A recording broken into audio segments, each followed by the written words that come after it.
ஏன்னா மக்களை பொறுத்தவரை ஒரு தேர்டா ஒரு பார்ட்டி ஜெயிக்கணும் அப்படின்னா அது அவ்வளவு ஈஸி கிடையாதுங்க. தமிழ்நாட்டில் வந்து அவ்வளவு ஈஸி கிடையாது, கேரளாவும் அதே தான்.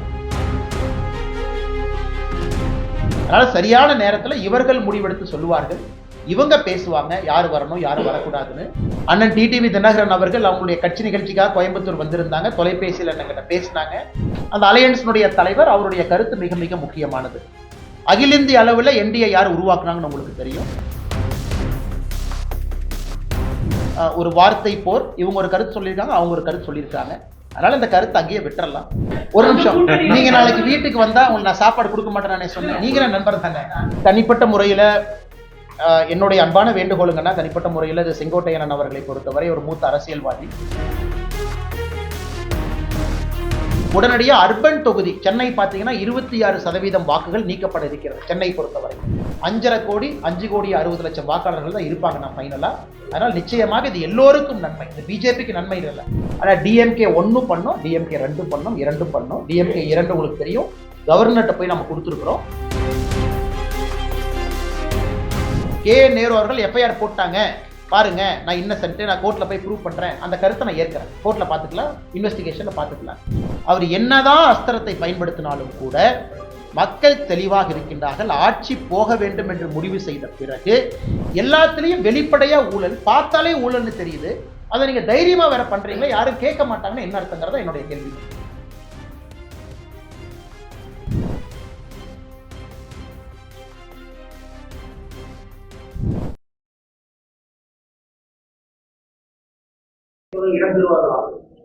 நீங்களும் போய் ஓபிஎஸ் தினகரன் சந்திச்சுட்டு அமித்ஷா சந்திச்சிருக்கீங்க. அதே போல குறுக்கம் முடிஞ்சு நயனா நாகேந்திரனும் எடப்பாடி சந்திச்சுட்டு அமித்ஷா சந்திக்கிறாங்க. அவங்களுக்கு தேசிய நாயகத்தில் இடம் அண்ணன் மதிப்பு மிகுந்த அண்ணன் ஓபிஎஸ் அவர்கள், முன்னாள் முதலமைச்சர் ஐயா அவர்களை இங்க கோயம்புத்தூர்ல ஒரு திருமண விழாவில் நான் போகும்போது ஐயா இருந்தாங்க, 2 பேரும் சந்திச்சுக்கிட்டோம். அண்ணன் டிடிவி தினகரன் அவர்கள் அவங்களுடைய கட்சி நிகழ்ச்சிக்காக கோயம்புத்தூர் வந்திருந்தாங்க. தொலைபேசியில் என்னங்கிட்ட பேசினாங்க. நான் அன்போடு நம்முடைய இல்லத்திற்கு உணவுக்கு வர வேண்டும் என்று சொல்லியிருந்தேன். அவர்களும் அதை ஏற்றுக்கொண்டு உணவருந்த வந்திருந்தாங்க. இதுதாங்க நான். மற்றபடி தேசிய ஜனநாயக கூட்டணியில் யார் இணையணும் யார் இணையக்கூடாது என்பதற்கு அகில இந்திய அளவில் தலைவர்கள் இருக்கிறாங்க. தமிழகத்தில் என்டிஏ கூட்டணியினுடைய தலைவராக எடப்பாடி பழனிசாமி அவர்கள் இருக்கிறாங்க. பாரதிய ஜனதா கட்சியினுடைய தலைவர் அண்ணன் நயினார் நாகேந்திரன் அவர்கள் இருக்கிறாங்க. அதனால சரியான நேரத்தில் இவர்கள் முடிவெடுத்து சொல்லுவார்கள், இவங்க பேசுவாங்க யார் வரணும் யார் வரக்கூடாதுன்னு.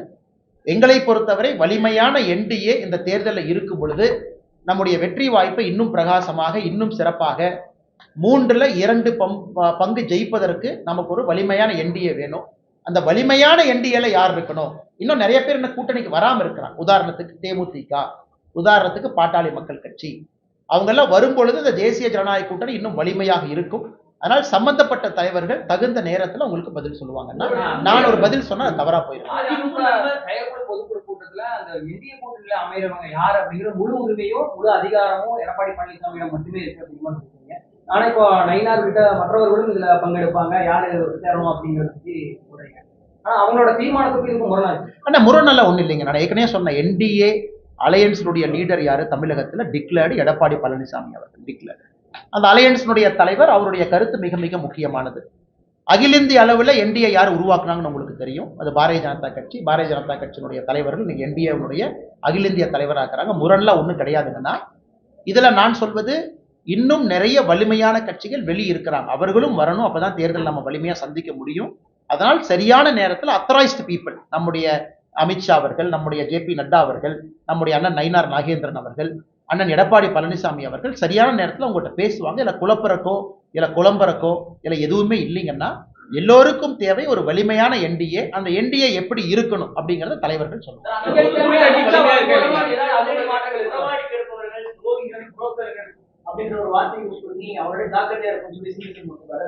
ஆனா எல்லோருமே ஜாக்கிரதையா இருக்கணும். அது ஏன் ஒரு கட்சி ஜாக்கிரதையா இருக்கணும்? எல்லா கட்சியும் எல்லாத்தையும் ஜாக்கிரதையா இருக்கணும். ஆனா அதிமுகவை பொறுத்தவரை அவங்க பொதுக்குழுவில் அந்த தலைவர்கள் பேசுறாங்க. அவர்கள் பேசுவதற்கு அவர்களுக்கு முழு உரிமை இருக்கு. அவங்க அந்த கட்சியை வலிமைப்படுத்துவதற்காகத்தான் அதிமுக கட்சி நடத்துறாங்க. அவங்க பேசுனதுல நான் எதுவும் தவறாக பார்க்கல. அவங்க கட்சிக்காக அவங்க பேசுறாங்க. ஸோ ஒரு கட்சியும் அந்த கட்சிக்காக பேசணும். அதனால் அவர்கள் பேசுனது எதுவும் தவறாக பார்க்கல. அவங்க கட்சிக்காக பேசுறாங்க. பாரதிய ஜனதா கட்சி எங்க கட்சிக்காக பேசுறோம். என்டிஏ என்று வரும்பொழுது எல்லோரும் ஒருங்கிணைந்து இந்த தேர்தலை வெற்றி பெற வேண்டும் என்பதற்காக சந்திக்க போறோம். அதனால இப்படி பேசினாங்க, அப்படி பேசினாங்க, ஒரு உங்களை பத்தி பேசியிருப்பாங்களோ, ஒரு அவங்கள பத்தி பேசியிருப்பாங்களோ, அதெல்லாம் எனக்கு முக்கியம் கிடையாதுங்கன்னா, அவங்க அவங்க பொதுக்குழுவுல அவங்க பேசக்கூடிய கருத்துக்கு நான் எப்படி பொறுப்பேற்க முடியுங்கன்னா, கிளாரிபிகேஷன் வேணும்னா பேசின சம்பந்தப்பட்ட தலைவர்கள்ட்ட நீங்க தான் கேட்கணும். என்னை பொறுத்தவரை அந்த கட்சி தலைவர்கள் அவங்க பொதுக்குழுல பேசுறதுக்கு அவங்களுக்கு உரிமை இருப்பதாகத்தான் நான் பார்க்கிறேன். அவங்களுக்குள்ளேயே பேசிட்டாங்களா இல்ல மாற்று கட்சி எதையாவது குறிப்பிட்டாங்களா? அண்ணா அதான் நான் சொல்றேங்கன்னா, அது அவங்ககிட்ட தான் கேட்கணும். என்னை பொறுத்தவரை அவங்க மாற்று கட்சியை குறிப்பிடல, என்னை பொறுத்தவரை அவங்க தவறா பேசல, என்னை பொறுத்தவரை அவங்க பொதுக்குழுவில் அவங்க பேசியிருக்கிறாங்க. அதே போல பாரதிய ஜனதா கட்சியினுடைய பொதுக்குழுவுல யாரோ பேசுறாங்கன்னா நான் பொறுப்பேற்று பதில் சொல்ல முடியுங்கன்னா, இன்னைக்கு அதிமுக பொதுக்குழுவுல பேசின தலைவர்கள்ட்ட தான் நீங்க கிளாரிபிகேஷன் கேட்கணும். சில தினங்கள்ல வந்து அமித்ஷா தமிழகத்துக்கு வராங்க. ஆனா இல்லைங்கண்ணா, நீங்க டிவியில போட்டிருக்கிறீங்க இந்த மாதிரி டென்டேட்டிவா. அமித்ஷா அவர்கள் வருவதை நம்முடைய மாநில தலைவர் அவர்கள் உறுதிப்படுத்துவாங்க. ஏன்னா அவங்களும் டெல்லி போயிருக்கிறாங்க. இன்னைக்கு வந்து ஒரு முக்கியமான ஒரு பெரிய தலைவருக்கான ஸ்டாம்ப் வெளியீட்டு விழா டெல்லியில் நடக்குது. நம்முடைய பாரதிய ஜனதா கட்சியினுடைய தலைவர்கள் எல்லோரும் பங்கேற்கிறாங்க. அதனால் நம்முடைய மாநில தலைவர் அவர்கள் இதை வந்து உங்களுக்கு அறிவிப்பாங்க. ஆனா நிறைய இடத்துல நீங்க போட்டிருக்கிறீங்க டென்டேட்டிவ் வருவாங்க அப்படின்னு. அமித்ஷாஜி அவர்கள் விரைவில் வருவாங்க. எப்ப வருவாங்க என்பதை மாநில தலைவர் அவர்கள் அறிவிப்பாங்க.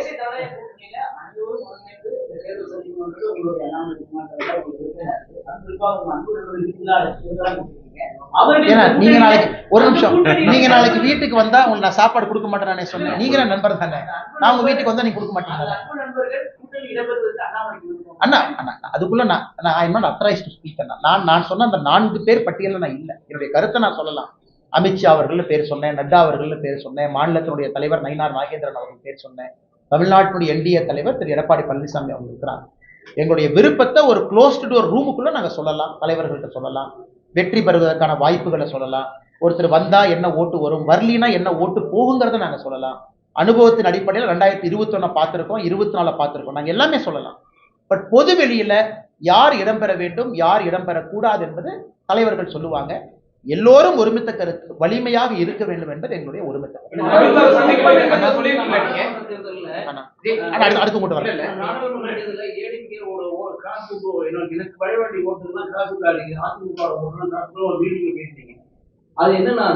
அண்ணா நான் ஒரு மீட்டிங்ல ஆங்கிலத்துல பேசுனதை அது தேவையில்லாம உள்ள போய் நுழைஞ்சிங்கன்னா நம்ம தேவையில்லாம அதை வந்து தமிழ் டிரான்ஸ்லேஷன் பண்ண வேண்டாங்கன்னா, நான் சொல்வது தமிழகத்துல இன்னைக்கு 3வது ஒரு அணி வெல்ல வேண்டும் என்றால் அந்த அணி நிறைய இன்னைக்கு வேலை செய்யணும். ஏன்னா மக்களை பொறுத்தவரை ஒரு தேர்டா ஒரு பார்ட்டி ஜெயிக்கணும் அப்படின்னா அது அவ்வளவு ஈஸி கிடையாதுங்க. தமிழ்நாட்டில் வந்து அவ்வளவு ஈஸி கிடையாது, கேரளாவும் அதே தான். அப்ப நிறைய கிராஸ் ஓட்டிங் நடக்கும். ஏன்னா அந்தந்த கட்சிகள் அவங்கள ப்ரொடெக்ட் பண்ண பார்ப்பாங்க, அவங்க இடத்த விட்டு கொடுக்க வேண்டாம்னு நினைப்பாங்க. நம்பர் 2 இருந்தாலும் பரவாயில்ல, அந்த இடத்துக்கு இன்னொருத்தர் வரக்கூடாதுன்னு நினைப்பாங்க. எல்லாம் ஜனநாயகத்தை சகஜம் தான். இதுல வந்து நம்ம சீன்றக்கோ பொய் சொல்றக்கோ ஒன்றும் இல்லைங்கண்ணா. அந்த நம்பர் 3 to நம்பர் 2 ஷிஃப்ட் வந்து ரொம்ப கஷ்டமான ஒரு வேலைங்கண்ணா. கேரளாவில் நம்ம பார்த்து கொண்டிருக்கின்றோம். எத்தனை இடத்துல கிராஸ் ஓட் நடக்குது, பாரதிய ஜனதா கட்சி ஜெயிக்க கூடாது. அதனால் இதையும் தாண்டித்தான் பாரதிய ஜனதா கட்சி ஜெயிக்க வேண்டும் என்கின்ற அர்த்தத்துல சொன்னேன். இது வந்து ஒரு பொலிட்டிக்கல் அப்சர்வேஷன். அந்த 2வதா இருக்கிறவங்க இதை செய்யணும், செஞ்சாதான் அவங்க 2வதா இருக்க முடியும். 1வதா இருக்கிறவங்க செஞ்சாதான் 1வதா இருக்க முடியும். மற்றவங்க நினைக்கிற மாதிரி நேரா 3ல இருந்து 2, 1 அப்படிலாம் தமிழ்நாட்டில் நடக்காதுங்கன்னா நிறைய போராட்டங்களை சந்தித்து தான் பாரதிய ஜனதா கட்சி இங்கே வளர முடியும் என்பதை நான் 2024 தேர்தல் களத்தை மையமா வச்சு அந்த தனியார் டிவி நெட்வொர்க்கில் நான் குறிப்பிட்டேன். எப்படி கேரளாலேயும் அதே தான் பிஜேபிக்கு நடக்குதுன்னு. ஆனா 2வது இருக்கக்கூடிய கட்சி எல்லாம் செய்வாங்க, அவங்க 3வது போகக்கூடாது. அது அந்த கட்சி செய்ய வேண்டிய வேலை, அவங்களுடைய கடமை, அவங்களுடைய கர்மா அவங்க பண்ணிட்டுங்கன்னா, எங்களுடைய கர்மா நேரா ஜெயிக்கணும்னா இன்னும் பல வித்தைகளை, பல வேலைகளை, பல சண்டைகளை தாண்டி தான் மேல வரணும். அதுதான் என்னுடைய கருத்தை தவிர இது குற்றம் சாட்டுவதற்கான கருத்து இல்லை. ஆனா நீங்க திரும்ப திரும்ப திரும்ப திரும்ப என்ன சொன்னாலும் பதில் சொல்றேன். அமித்ஷாஜி அவர்கள் நட்டாஜி அவர்களோடு ஒரு க்ளோஸ்டு டோர் மீட்டிங்ல ஒப்பீனியன் சொல்றதுக்கு எல்லோருக்குமே உரிமை இருக்கு. அது closed door meeting. Closed door மீட்டிங்ல நாங்க என்ன பேசணும் அப்படிங்கறத வெளியிடத்துல நான் சொல்றேன் அப்படின்னா என்னுடைய பொறுப்பு அது அழகில்லை. ஒரு தொண்டனாக என் பணியை நான் சரியாக செய்யவில்லை என்கின்ற அர்த்தம். ஒரு பூட்டி அறைக்குள்ள எங்களுடைய தலைவர்கள்ட்ட எல்லா விஷயத்தையும் பேசுவதற்கு எங்களுக்கு உரிமை இருக்கு. ஆனா வெளியே நாங்கள் ஒரு கருத்தாக அதை முன்வைக்கும் பொழுது சம்பந்தப்பட்ட தலைவர்கள் வெளியே வைப்பாங்க. அதுக்கு தான் அவங்களுக்கு தலைவர் என்கின்ற பொறுப்பும் பதவியும் இருக்கு. அதனால எங்களை பொறுத்தவரை க்ளோஸ்டு டோருக்குள் நாங்க என்ன பேசுறோம் அப்படிங்கறத வெளியே நான் சொன்னா தவறா போயிருக்கணும்னு நான் சொல்ல விரும்பல. ஆனா நீங்க ஒரு கேள்வி கேட்டீங்க. பாஜக மாநில தலைவரை டெபாசிட் இழக்க செய்வோம் என்று தமிழக வெற்றி கழகத்தின் சிறுபான்மை அவர்கள் அந்த அளவுக்கு வளர்ந்து விட்டார்களா? அவங்களோட ஓட் பேங்க் வந்து பாஜக மாநில தலைவரையே வீட்டு முறைக்கு அவர்கள் வளர்ந்து விட்டார்கள். ஆனா இது நான் தனிப்பட்ட முறையில என்னுடைய அன்பான வேண்டுகோளுங்கன்னா, தனிப்பட்ட முறையில் இது செங்கோட்டையன் அவர்களை பொறுத்தவரை ஒரு மூத்த அரசியல்வாதி, இந்த பகுதியை சார்ந்தவர், ரொம்ப மென்மையானவர் தான், தன்மையானவர். நான் எப்பவுமே எங்கிட்ட கேட்டீங்க ஒரு டிவிக்கே போனதை பற்றி உங்க கருத்து என்னன்னு, அண்ணன் முடிவு பண்ணியிருக்காரு, போயிருக்கிறாரு, வாழ்த்துக்கள் அப்படின்னு தான். ஆனா அவர்களுக்கும் எங்களுடைய மாநில தலைவர் அவர்களுக்கும் ஒரு கருத்து போர், அந்த போரினுடைய வெளிப்பாடு தான் இது. அதனால இதை அங்கேயே விட்டுறலாங்க. நான் திரும்ப நாம் இதை மறுபடியும் குறைஞ்சு உள்ள போய் இதை ஆராய வேண்டாம். ஒரு வார்த்தை போர், இவங்க ஒரு கருத்து சொல்லியிருக்காங்க, அவங்க ஒரு கருத்து சொல்லியிருக்காங்க. அதனால இந்த கருத்து அங்கேயே விட்டுறலாம். ஸோ மாநில தலைவர் திரு நயினார் நாகேந்திரன் அவர்கள் உங்களுக்கு தெரியும் அனைத்து இந்திய அண்ணா திராவிட முன்னேற்ற கழகத்தில் இருக்கும் பொழுதும் வெற்றி பெற்றவர். அதே தொகுதியில் பாரதிய ஜனதா கட்சியில இணைந்து பாரதிய ஜனதா கட்சியிலும் வெற்றி பெற்றிருக்கிறார். அப்படின்னா என்ன, அவருக்கு ஒரு பெரிய மக்கள் செல்வாக்கு அந்த தொகுதியில் இருக்கு. ஸோ கட்சி வேற கட்சி இருந்தும் வேற சிம்பிள் இருந்தும் ஜெயிச்சிருக்கிறாங்க. அதனால் நிச்சயமாக அண்ணன் நயினார் நாகேந்திரன் அவர்களை பொறுத்தவரை மக்கள் செல்வாக்கு இருக்கக்கூடிய ஒரு நல்ல ஒரு பெரிய தலைவர், நல்ல ஒரு அருமையான தலைவர், மக்களோடு எளிமையாக பழகக்கூடியவர், நல்ல வெற்றி பெற்று நிறைய பொறுப்புக்கு வந்து மக்களுக்கு சேவை செய்வாங்க. அதான் என்னுடைய கருத்து. அதுக்கு நான் செங்கோட்டையனை பத்தி நான் தவறா சொல்றேன் அதுவும் கிடையாது. அவங்க ஒரு கட்சிக்கு முடிவெடுத்து போயிருக்கிறாங்க, அவர்களும் நன்றாக இருக்கட்டும். அதனால இந்த வார்த்தை போரோட இதோட முடிச்சுக்கலாங்கன்னா, திரும்ப திரும்ப நாம் ஒரு கருத்தை பேச ஆரம்பிச்சோம்னா அது எல்லையே இல்லாம இன்னொரு இடத்துக்கு அது போய் நிற்கும் தான் என்னுடைய தாழ்மையான கருத்து. ஆனா நான் சொல்றது எலெக்ஷன் கமிஷன் சொல்லிருக்கக்கூடிய டேட்டா.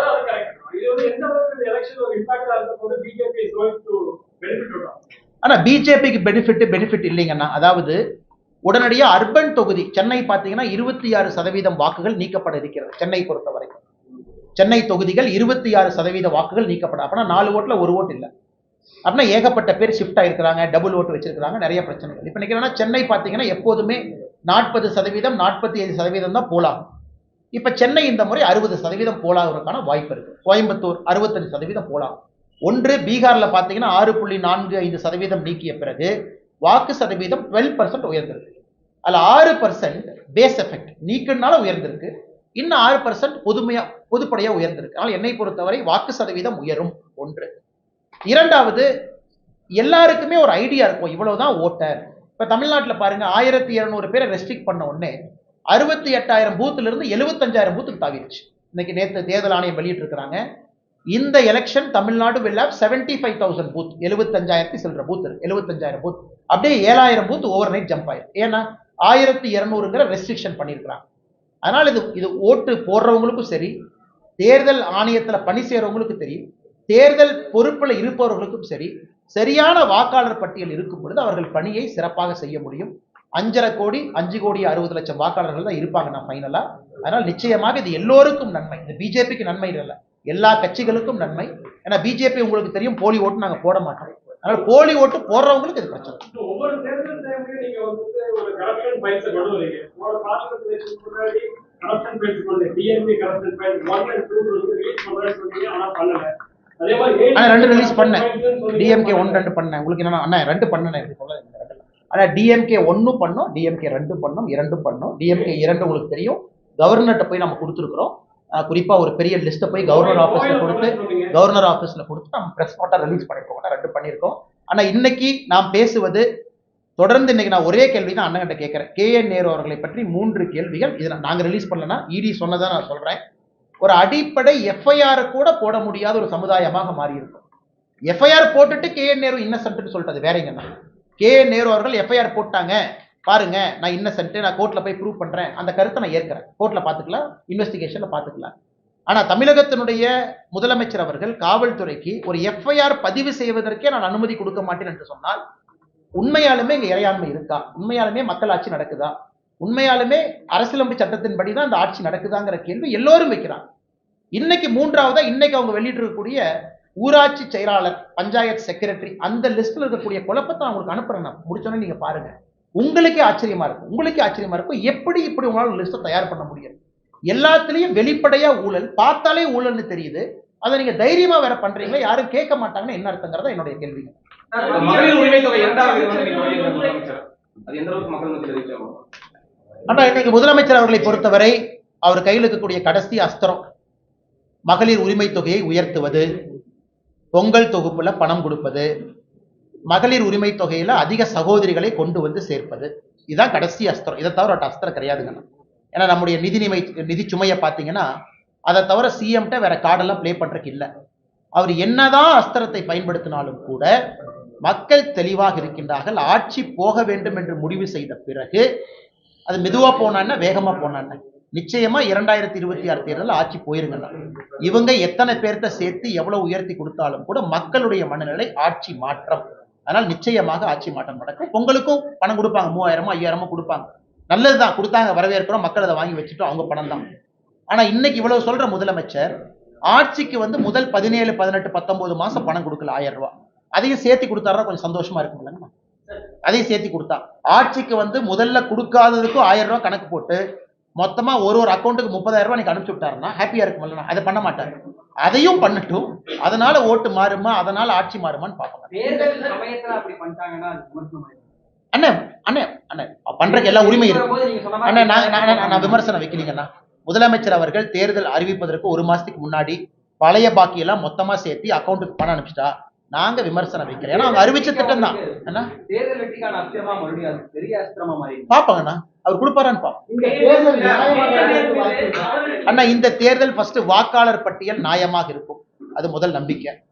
வாக்காளர் பட்டியல் நியாயமா இருந்ததுக்கு அப்புறம் ரெண்டாவது எங்க எக்ஸ்பெக்டேஷன்னா இந்த வாக்காளர் பட்டியல் ப்ராசஸ்க்கே 4 அகில இந்திய IAS அதிகாரிகள் அனுப்பிச்சிருக்கிறாங்க. தலைமை தேர்தல் ஆணையர் மேலிருந்து 4 IAS அதிகாரிகள் அனுப்பிச்சிருக்கிறாங்க தமிழ்நாட்டுக்கு. இந்த வரைவு வாக்காளர் பட்டியலை ஓவர்சீ பண்றாங்க. அர்ச்சனா பட்நாயக் அவர்களுக்கு மேல 4 பேர் வந்திருக்கிறாங்க நம்முடைய சிஓக்கு மேல. அடுத்து எங்களை பொறுத்தவரை இந்த மாடல் கோட் ஆஃப் கண்டக்ட் அறிவிச்ச பிறகுதான் ஆபீசர்லாம் தெளிஞ்சு கிளம்பி வருவாங்க. ஆனா நம்ம டிஎம்கே காரங்க எவ்வளவு ஸ்மார்ட்னு அதுக்கு 1 மாசத்துக்கு முன்னாடியே கொடுக்க வேண்டிய இடத்துக்கு பணம் கொடுத்தாச்சு, போக வேண்டிய இடத்துக்கு போயாச்சு, gift போக வேண்டிய இடத்துக்கு போயாச்சு. அதனால இந்த வரைவு வாக்காளர் பட்டியல் பிப்ரவரி 2வது வாரம் பப்ளிஷ் பண்ண உடனே தமிழ்நாட்டுல வெளியிருந்து வரக்கூடிய ஸ்குவாடு எல்லாம் அனுப்பணும். IRS officer squad, MCC squad, அவங்க எல்லாம் வந்து இப்பவே அடிப்படை வேலையை செய்யணும். எலெக்ஷன் அறிவிக்கிறத அறிவிக்கட்டுங்கண்ணா. எல்லா வருஷமே தேர்தல் அறிவிப்பதற்கு முன்பாகவே பணம், மெட்டீரியல் எல்லாரும் மாறுறாங்க. அதை எலெக்ஷன் கமிஷன் செய்து விட்டால் தமிழகத்துல நியாயமான தேர்தல் நடக்கும். கடந்த முறை நடந்த தேர்தலில் ஏகப்பட்ட வழக்குகள் பண்றாங்க. அந்த வழக்குகளுக்கு என்ன நல்ல கேள்விங்கன்னா, எல்லா வழக்குகளும் கம்பவுண்ட் அஃபென்ஸ் தான். அண்ணன் அதை ட்ராக் பண்ணி பார்த்தீங்கன்னா எல்லாரும் இன்னாரும் கோர்ட்டுக்கு போய் ஆமாங்க ஐயா நான் தப்பு பண்ணேன்னு ஒத்துக்கிட்டு ஃபைனை கட்டிட்டு வெளியே வந்துடுறாங்க. அந்த ரெப்ரசன்டேஷன் ஆஃப் பீப்புள் ஆக்ட் போடுற எந்த கேஸ்லையும் ஜெயிலுக்கு அனுப்ப முடியாதுங்கன்னா மேஜர் கேசஸ். அன்லெஸ் நான் வந்து அடித்தேன், உடைச்சேன், கண்ணாடி உடைச்சேன், ரத்தம் வந்துச்சுன்னு இது பிடிச்சாங்க, அது பிடிச்சாங்க, சாராயம் பிடிச்சாங்க, எல்லாமே கம்பவுண்டபிள்.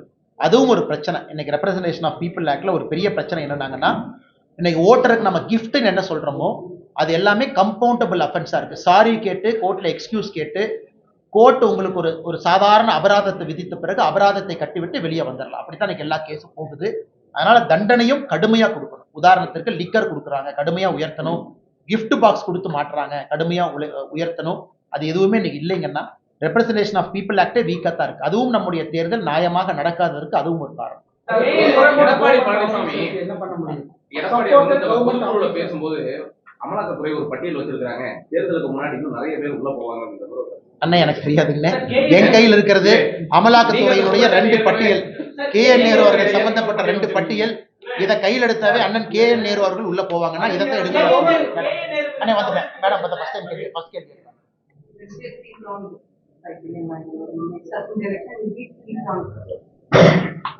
அடுத்த தேர்தலை பொறுத்தவரை அது 3 முனை தேர்தலா அப்படின்னு கேட்டீங்கன்னா இப்போதைக்கு 4 முனை தேர்தல். ஏன்னா அண்ணன் சீமான் அவர்கள் இருக்கிறாங்க, திரு விஜய் அவர்கள் இருக்கிறாங்க, NDA இருக்கு, இந்திய அலையன்ஸ் இருக்கு. அதனால் 4 முனை தேர்தல் இருக்கு. இந்தியாவில் நாம 4 முனை தேர்தலை ரொம்ப குறைவாகத்தான் பார்த்திருக்கின்றோம். சரியான 3 முனை தேர்தலே குறைவாகத்தான் பார்த்திருக்கிறோம். இந்திய அளவில் நம்ம பார்த்தது கிடையாதுங்க. ஆனால் நிச்சயமாக NDA திரு எடப்பாடி பழனிசாமி அவர்கள் ஒரு நம்பர் கொடுத்திருக்கிறாங்க, 210 அப்படின்னு சொல்லியிருக்கிறாங்க. பொதுக்குழுவில் 234க்கு 210 அப்படின்னு ஒரு நம்பர் கொடுத்திருக்கிறாங்க. அது வந்து ஒரு வரலாற்று சிறப்புமிக்க ஒரு நம்பர். நிச்சயமாக அது வருவதற்கும் வாய்ப்பு இருக்கு. NDA அது வருவதற்கு வாய்ப்பு இருக்கு. காரணம் திமுகவின் மீது கோபம். வலிமையான NDA வரும் பொழுது அந்த நம்பர் நிச்சயமா தமிழ்நாட்டில் வரும். இன்னும் காலம் இருக்கு, பொறுத்திருந்து பார்ப்போம். நிச்சயமா. ஆனா அவங்க பேசுறது டைம் இருக்குல்ல. விருப்பமனுக்கள் வாங்க அதிமுக தொடங்கிட்டாங்க.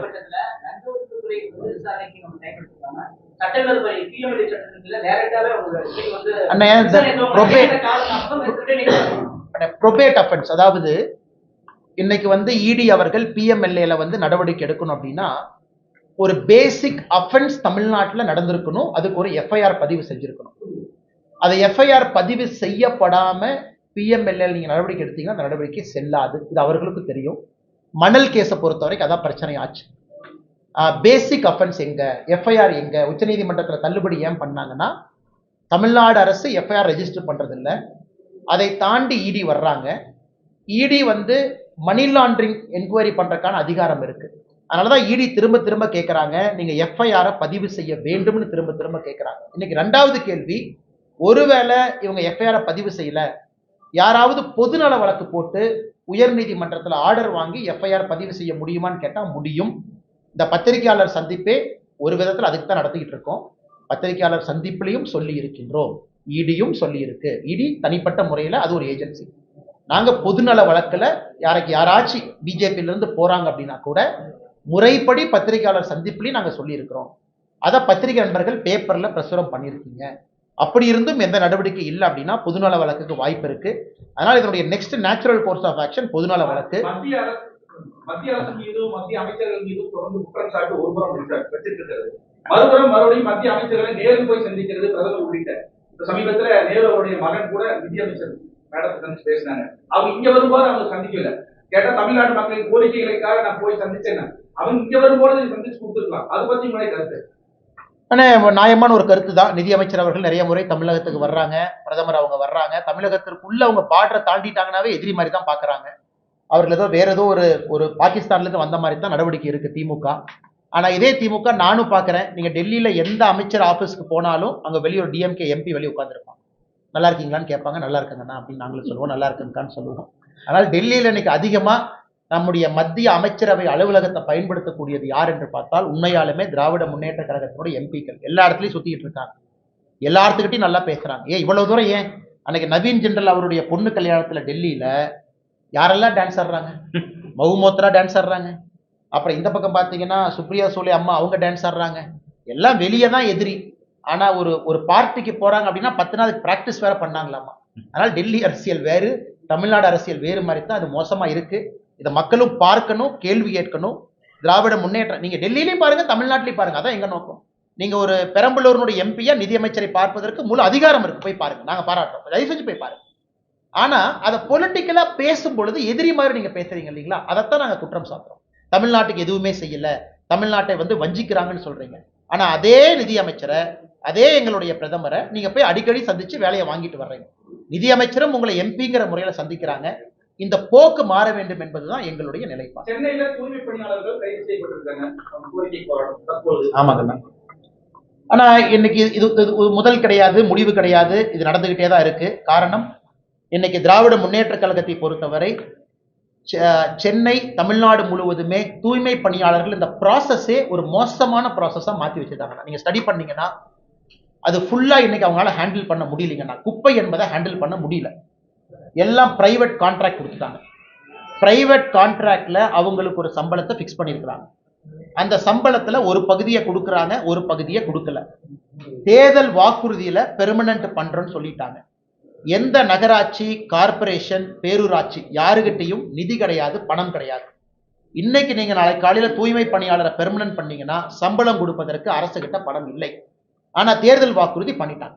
இந்த மெஸ்ஸ திராவிட முன்னேற்ற கழகம் தான் உருவாக்குனாங்க, அவங்க தான் உருவாக்கி இருக்கிறாங்க. இன்னைக்கு உதாரணத்துக்கு திருப்பூர் இந்த பக்கம் பாத்தீங்கன்னா நம்ம இந்த பகுதியில போராட்டம் நடந்து கொண்டிருக்கிறாங்க, பல்லடத்துக்குள்ள இடுவாய் பகுதியில. ஏன்னா திருப்பூருடைய குப்பையை கொண்டு வந்து இங்க கொட்டுறாங்க, இவங்க பிரச்சனை பண்றாங்க. திருப்பூருக்குள்ள இருக்கக்கூடிய அந்த எம்சிசி மிஷன்ஸ் 13 மிஷன் வேலை செய்யல. இன்னைக்கு தமிழ்நாடு முழுவதுமே குப்பை காடுகளாக மாறி இருப்பது திராவிட முன்னேற்ற கழகத்தினுடைய சாதனை. குறிப்பாக தூய்மை நகரத்துல ஒரு நகரும் இந்தியாவில் கடைசி இடத்துக்கு போட்டி போட்டுக் கொண்டிருக்கின்றோம். சென்னை ஆரம்பித்து, மதுரை ஆரம்பித்து, திருச்சி ஆரம்பித்து. ஏன்னா இந்த ப்ராசஸே தவறு. அதனால அடுத்து வரக்கூடிய ஆட்சி இதை எல்லாம் சரி பண்ணி முதல்ல இருந்து சிஸ்டத்தை திரும்ப கொண்டு வந்து கான்ட்ராக்டர்ஸ் எல்லாத்தையும் திரும்ப வெளியே போக வச்சு மறுபடியும் முதல்ல இருந்து ஆரம்பிச்சா மட்டும்தான் அதுக்கு சொல்யூஷனா தவறுங்கன்னா இதுக்கு சொல்யூஷன் கிடையாது. இது என்ன பண்றாங்க? போராடினா கைது, மண்டபத்தில் வச்சுக்கிறாங்க, நைட்டு 10 மணிக்கு ரிலீஸ் பண்றாங்க. காலையில போய் கான்ட்ராக்டர் நெகோசியேஷன். அடுத்து நான் போய் நாங்கள் தூய்மை பணியாளருக்கு காலை உணவு கொடுப்போம். உடனே இவர் வர்றாரு, நம்ம சேகர் பாபு அமைச்சர். அவங்களுடைய இதை கோவத்தை குறைக்கிறதுக்கு காலை உணவு கொடுப்போம், இட்லி கொடுப்போம் சொல்லி அப்புறம் ஒரு 10 வாரம் சமாதானப்படுத்துவாங்க. மறுபடியும் போராட்டம். இதுக்கு முடிவே கிடையாது. நாங்கள் தூய்மை பணியாளர்களோடு இருக்கின்றோம். தூய்மை பணியாளர்களுக்கு நேர்மையான ஒரு முடிவு கொடுக்க வேண்டும் என்றால் இன்னைக்கு திராவிட முன்னேற்ற கழகம் உருவாக்கி இருக்கக்கூடிய இந்த மெஸ்ஸை அதை ஃபுல்லா கிளியர் பண்ணிட்டு ஆரம்பத்திலிருந்து ஆரம்பித்து தான் அதை சால்வ் பண்ணணும். அமைச்சர் மனோ தங்கராஜுக்கு திருப்பரங்குன்றத்தில் ஏன் கார்த்திகை தீபத்தை தமிழக அரசு ஏத்தலைன்னு கேட்டா மடமைகளை எரிக்கணும் அப்படின்னு சொல்லியிருக்காரு. ஆனா மனோ தங்கராஜ் அவர்கள் அவங்க ஊரு கிள்ளியூர்ல நேற்று நம்முடைய GR சுவாமிநாதன் அவர்கள் குறிப்பிட்டு காட்டியிருக்காங்க. கிள்ளியூர்ல மயிலாடும் பாறை ஒரு பாறை இருக்குங்கண்ணா கிள்ளியூர்ல. அங்க வந்து வில்சன் ஒருத்தர் மதுரை பெஞ்ச் மெட்ராஸ் ஹைகோர்ட்ல கேஸ் போடுறாங்க. ஜட்ஜ் ஆர்டர் போறாரு, சுவாமிநாதன் அவர்கள் இல்ல மயிலாடும் பாறைக்கு மேல எடுத்த முருகரை கொண்டே மறுபடியும் வைங்க. டைரக்ஷன் கொடுக்கிறாரு, முருகரை கொண்டே மயிலாடும் பாறையில கிள்ளியூர்ல வைங்க. இதுவரை அந்த டைரக்ஷனை ஃபாலோ பண்ணல, முருகரை கொண்டு போய் பாறை மேல வைக்கல. இதே GR சுவாமிநாதன் அவர்கள் திருப்பரங்குன்றத்துல தீபத்தூண்ல தீபம் ஏத்தணும், அதையும் ஃபாலோ பண்ணல. இதே GR சுவாமிநாதன் அவர்கள் திண்டுக்கல்ல இன்னொரு பகுதியில் கிறிஸ்தவர்கள் இந்துக்கள் ஃபைட் பண்றாங்க, அங்க கார்த்திகை தீபம் ஏத்தணும், அதையும் ஃபாலோ பண்ணல. அதனால இன்னைக்கு இந்த அரசு நியாயப்படி இது 356 பயன்படுத்த வேண்டிய அரசு. ஒரு கோர்ட்டு கொடுக்கக்கூடிய டைரக்ஷனையே ஃபாலோ பண்ணலினா அந்த அரசுக்கு என்னென்ன வேலை? ஆனா மோடி அவர்களோ மத்திய அரசோ வேறு யாருமோ இன்னைக்கு 356 பயன்படுத்துறதே கிடையாது. காரணம் எல்லாமே நியாயமா நடக்கணும், நேர்மையா நடக்கணும், எல்லாமே இறைமாட்சியின்படி நடக்கணுங்கிற ஒரே காரணத்துல மோடி அவர்கள் எங்கேயுமே 356 பயன்படுத்தியதில்லை, பயன்படுத்த போறது கிடையாது. அதனால இவங்க இவ்வளவு தவறுகளை செய்து கொண்டே இருக்கின்றார்கள் ஆட்சியாளர்கள். இதை நாங்க மக்கள் மன்றத்தில் வைக்கிறோம். 2026 இதற்கான பதில் வரும் என்று நினைக்கின்றோம். அதனால மனோ தங்கராஜ் அவங்க திருப்பரங்குன்றத்தை பார்க்கறதுல பக்கத்துல கிள்ளியூர் இருக்கு, மயிலாடும் பாறை பக்கத்துல இருக்கு, அதை பார்த்து விட்டு மதுரை உயர்நீதிமன்றம் கொடுத்திருக்கக்கூடிய தீர்ப்பை கிள்ளியூர் மயிலாடும் பாறையில இம்ப்ளிமெண்ட் பண்ண சொன்னா நாங்க சந்தோஷமா இருக்கோம். திருப்பரங்குன்றத்தில் இருக்கக்கூடிய அந்த கல் வந்து தேசிய அளவுல திருப்பரங்குன்றம் சம்பந்தமா போராட்டம் நடந்து சம்பந்தமா RSS சின்ன மீட்டிங் போட்டுருக்காங்க. ஆனா எனக்கு தெரியாதுங்கன்னா, RSS தலைவர் திரு மோகன் பகவத் ஐயா அவர்கள் தமிழ்நாட்டில் 3 நாள் சுற்றுப்பயணம் முடிச்சுட்டு இப்பதான் போயிருக்கிறாங்க. எங்களுடைய RSS மூத்த தலைவர்கள் அவங்க எல்லாம் முடிவெடுப்பாங்க. பாரதிய ஜனதா கட்சியை பொறுத்தவரை சகோதரர் சூர்யா அவங்க கைது செய்யப்பட்டாங்க, காவல்துறை தாக்குனாங்க, அந்த காட்சியெல்லாம் நம்ம பார்த்தோம். நயினார் நாகேந்திரன் அவர்கள் மாநில தலைவரை கைது பண்ணாங்க, சம்பந்தமே இல்லாம அதெல்லாம் பார்த்தோம். பாரதிய ஜனதா கட்சி போராடி கொண்டிருக்கிறது, தொடர்ந்து போராடும். இந்த கல் வந்து சர்வே கல் தான் சொல்லி இன்னைக்கு நீதிமன்றத்தில் தமிழக அரசு உறுதியோட அண்ணே மறுபடியும் நம்ம சொல்லுகின்றோம்னா, இன்னைக்கு அவங்க ஏஎஸ்ஐ வைத்து யாரை வைத்து அவங்க போட்டாலும் கூட ட்ரிக்னோமெட்ரிக்கல் சர்வே ஆஃப் இந்தியா அப்ப கொண்டு வந்தது பிரிட்டிஷ் காலத்துல 1800 லேட் 1800ல இருந்து கதை சொல்றாங்க. இது உறுதியாக இது சர்வேக்கள் கிடையாது. ஆர்கியாலஜிக்கல் சர்வே ஆஃப் இந்தியா யாரோ ஒரு நாள் அதிகாரிகளை மேல அனுப்பிச்சிருக்கிறாங்க, அவங்க என்ன ரிப்போர்ட் கொடுத்தாங்கன்னு தெரியாதுங்கன்னா, இது எல்லோருக்குமே தெரியும். நம்மகிட்ட சான்று இருக்கு, பல இலக்கிய சான்று இருக்குது. அது வந்து தீபத்தூண் 2 லிட்டர் மேல வந்து எண்ணெய் பிடிக்க முடியும்.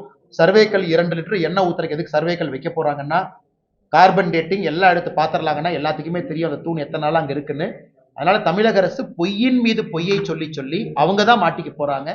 முருகரை நம்பக்கூடிய உங்களுக்கும் எனக்கும் எல்லோருக்கும் தெரியும் அது தீபத்தூண் தான். எத்தனை பொய்யை சொல்லி மாட்டாங்கன்னு பாத்துடலாங்க. இந்த குங்குமண்டலம்ன்றது எப்போதுமே வந்து அதிமுக கோட்டைன்னு சொல்லிக்கூடிய நிலையில விஜய் வந்து 18ஆம் தேதி ஈரோட்ல நிகழ்ச்சி நடத்துறாரு. அந்த நிகழ்ச்சியில வந்து பல்வேறு கட்சிகளை சேர்ந்தவர்கள் இணைவதற்கான வாய்ப்புகள் இருக்குன்னு செங்கோட்டையன் சொல்லியிருக்காரு. அரசியல்ல குங்குமண்டல அரசியல்ல இந்த எந்த அளவுக்கு அண்ணா எல்லோரும் போட்டி போடலாம், எல்லோரும் வரட்டும், அது எந்த தவறும் கிடையாது. செங்கோட்டையன் அவர்கள் அவரும் கடுமையான முயற்சியை பண்ணட்டுங்கன்னா, ஆனா மக்கள் ஆட்சியை மாற்றணும்னு முடிவு பண்ணிட்டா கடைசியில எப்படி ஓட்டு போடுவாங்கன்னாங்கன்னா, ஆட்சி அமைக்க தகுந்தவர் யார், யாருகிட்ட ஆட்சியாளர்கள் இருக்கிறாங்க, யாருகிட்ட எம்எல்ஏஸ் வருவாங்க, யாரு எம்எல்ஏவை எனக்கு பழக்கம், எந்த எம்எல்ஏவை நான் வீட்டில் போய் பார்க்க முடியும், எந்த எம்எல்ஏ ஆல்ரெடி இருந்திருக்கிறாங்க, இப்படித்தான் மக்களுடைய மனசு இருக்கும்.